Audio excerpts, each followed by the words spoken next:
வணக்கம். இன்னைக்கு நாம பார்க்க போறது பிசினஸ் உலகத்தையே புரட்டி போட்ட ஒரு ஐடியாவை பத்தி தான்.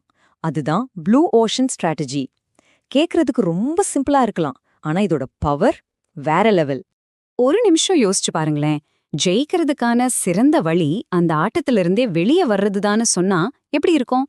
ஆமாங்க, இந்த ஒரு கேள்விதான் இந்த முழு ஸ்ட்ராட்டஜியோட அஸ்திவாரமே. வாங்க இத பத்தி இன்னும் டீட்டெயிலா பார்க்கலாம். சரி, முதல்ல இந்த ஸ்ட்ராட்டஜி எந்த பிரச்சனைக்கு தீர்வு சொல்லுதுன்னு பார்க்கலாம். ஆத்தர்ஸ் இது ரொம்ப அழகா ரெட் ஓஷன்னு சொல்றாங்க. ரெட் ஓஷன்னா என்ன? சிம்பிளா சொன்னா, இப்போ இருக்கிற எல்லா இண்டஸ்ட்ரியும் தான். மார்க்கெட் இதுதான் எல்லாருக்கும் தெரியும். ரூல்ஸ் எல்லாம் செட் பண்ணியாச்சு. இங்க நடக்கிறது ஒரே அடிதடி தான். சுறாக்கள் நிறைஞ்ச கடல்ல சின்ன மீனுக்காக சண்டை போட்டா எப்படி இருக்கும்? அந்த மாதிரி தான். அந்த ரத்த கலரையால தான் தண்ணியே செக்கச்செவல்ல இருக்கு. அதனால தான் இதுக்கு பேரு ரெட் ஓஷன். அதாவது இது ஒரு ஜீரோ சம் கேம். ஒருத்தர் ஜெயிக்கணும்னா இன்னொருத்தர் தோத்துதான் ஆகணும்.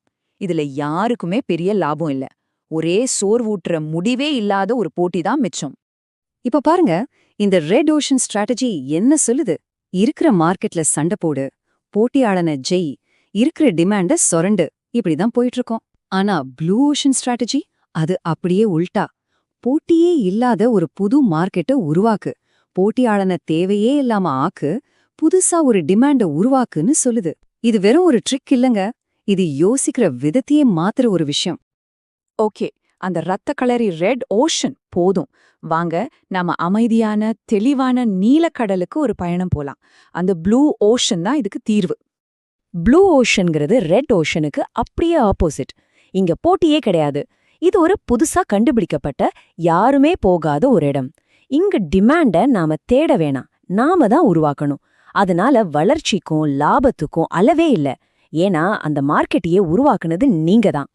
அப்போ இந்த ப்ளூ ஓஷனை உருவாக்குறதுக்கு பின்னாடி இருக்கிற அந்த மேஜிக் என்ன? ஆத்தர்ஸ் அது வேல்யூ இன்னோவேஷன், அதாவது மதிப்பு கண்டுபிடிப்புன்னு சொல்றாங்க. வேல்யூ இனோவேஷன்னா சும்மா புதுசா எதையாவது பண்றதில்ல. இதோட மையமே போட்டியை ஜெயிக்கணும்னு நினைக்காம போட்டியே தேவையில்லன்னு ஆக்குறது தான்.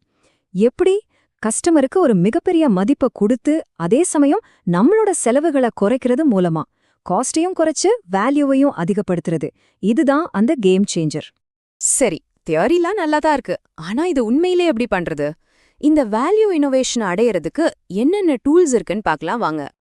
அப்போ ஒரு ப்ளூ ஓஷனை நம்ம எப்படிதான் கண்டுபிடிக்கிறது? கவலைப்படாதீங்க, அதுக்கும் இந்த புக்ல ஒரு சூப்பரான டூல் கொடுத்திருக்காங்க. இந்த டூலுக்கு பேரு 4 ஆக்ஷன்ஸ் ஃப்ரேம்வொர்க். இதுல 4 கேள்விதான். ஆனா இந்த 4 கேள்வியும் எந்த ஒரு இண்டஸ்ட்ரியோட அஸ்திவாரத்தையுமே ஆட்டி பாத்துரும். முதல்ல நீக்குங்கள்.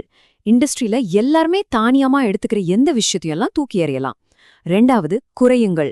எதெல்லாம் இண்டஸ்ட்ரி ஸ்டாண்டர்டை விட ரொம்பவே கம்மியா பண்ணலாம். மூணாவது உயர்த்துங்கள். எதையெல்லாம் இண்டஸ்ட்ரி ஸ்டாண்டர்டை விட பல மடங்கு அதிகமா உயர்த்தலாம். கடைசியா உருவாக்குங்கள். இண்டஸ்ட்ரியில இதுவரை யாருமே கொடுக்காத எதை நம்ம புதுசா உருவாக்கலாம். இந்த 4 விஷயங்கள் தான் உங்க பிசினஸோட ரூல்ஸையே மாத்தி எழுதும். சரி, இது நிஜத்துல எப்படி ஒர்க் ஆகும்?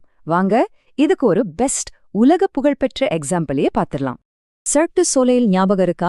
அவங்க என்ன பண்ணாங்கன்னு பாருங்க. பாரம்பரிய சர்க்கஸ்ல இருக்கிற ஸ்டார் பெர்ஃபார்மர்ஸ் விலங்கு வித்தைகள்னு அதிக செலவாகிற விஷயங்களை மொத்தமா நீக்கிட்டாங்க. அப்புறம் வெறும் காமெடி வேடிக்கைங்கிற விஷயங்களை குறைச்சிக்கிட்டாங்க. ஆனா அந்த இடத்தோட தனித்தமையும் அனுபவத்தையும் பல மடங்கு உயர்த்தினாங்க. கடைசியா புதுசா ஒரு தீம், தியேட்டர் மாதிரி ஒரு சூழல், கலைநயமான மியூசிக், டான்ஸ்னு இதுவரைக்கும் சர்க்கஸ்ல இல்லாத விஷயங்களை உருவாக்குனாங்க. பாத்தீங்களா, அவங்க மத்த சர்க்கஸ் கூட போட்டி போடவே இல்ல.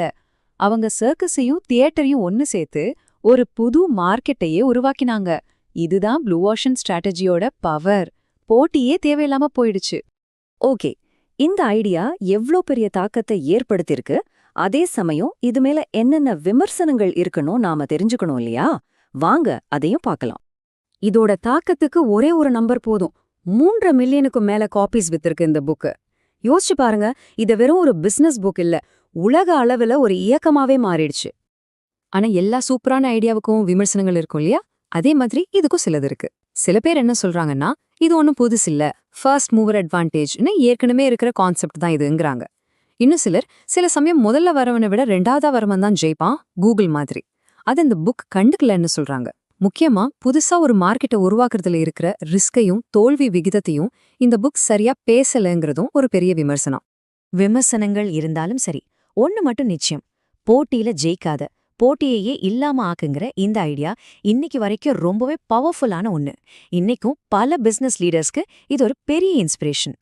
சரி, கடைசியா இந்த ஒரு கேள்வியோட நான் முடிக்கிறேன். நீங்க இருக்கீங்களே, உங்க இண்டஸ்ட்ரியில அந்த ப்ளூ ஓஷன் எங்க இருக்கு? எல்லாரும் சண்டை போட்டுக்கிட்டு இருக்கிற அந்த ரெட் ஓஷனை